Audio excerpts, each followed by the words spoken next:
چونٹیاں جب کسی ایسی خوراک کو ذخیرہ کر لیں جن کے اگنے کا انہیں اندیشہ ہو، جیسا کہ دانے ہیں، تو وہ انہیں کاٹ کر ان کے دو ٹکڑے کر لیتی ہیں، اور جب انہیں یہ اندیشہ ہو کہ یہ ٹکڑا بھی اگ آئے گا تو وہ اس کے 4 ٹکڑے کر دیتی ہیں۔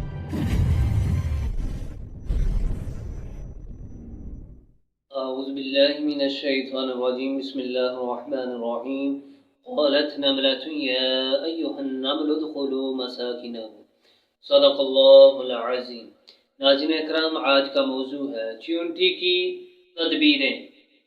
چیونٹی دیکھنے کو تو ایک چھوٹا سا حشرات الارض ہے، لیکن اس کی اہمیت کا اندازہ اس بات سے لگایا جا سکتا ہے کہ قرآن مجید کے اندر چیونٹی کے نام پر ایک پوری سورہ مبارکہ ہے جس کا نام سورہ نمل ہے۔ اللہ تعالیٰ نے چیونٹی اور حضرت سلیمان علیہ السلام کا تذکرہ سورہ نمل کے اندر بیان فرمایا۔ چیونٹی وہ جانور ہے کہ جو رزق کو تلاش کرنے کے لیے، پھر اسے جمع کرنے کے لیے بڑی بڑی تدبیریں کرتی ہے۔ چیونٹی جب کسی جگہ رزق کو، کسی خوراک کو پا لیتی ہے تو باقی چیونٹیوں کو بھی وہاں بلا لیتی ہے تاکہ مل کر وہ اس خوراک کو اٹھا کر لے جائیں۔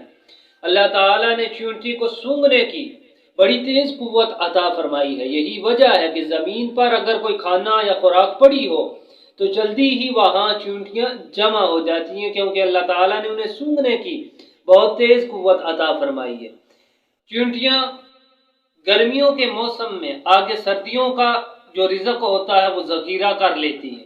یہی وجہ ہے کہ سردیوں میں چیونٹیاں نظر نہیں آتی، وہ اپنے سوراخوں کے اندر چلی جاتی ہیں۔ چیونٹیاں جب کسی ایسی خوراک کو ذخیرہ کر لیں جن کے اگنے کا انہیں اندیشہ ہو، جیسا کہ دانے ہیں، تو وہ انہیں کاٹ کر ان کے 2 ٹکڑے کر لیتی ہیں، اور جب انہیں یہ اندیشہ ہو کہ یہ ٹکڑا بھی اگ آئے گا تو وہ اس کے 4 ٹکڑے کر دیتی ہیں، جیسا کہ دھنیا وغیرہ کہ وہ آدھا ٹکڑا ہو تو وہ اگ آتا ہے، لیکن چیونٹی اس کے 4 ٹکڑے کر کے اسے ذخیرہ کر لیتی ہے، اور جب چیونٹی کی خوراک میں بدبو پیدا ہو جائے تو وہ اسے اپنے بلوں سے نکال کر باہر زمین پر بکھیر دیتی ہے، اور یہ کام وہ چاند کی روشنی میں کرتی ہے۔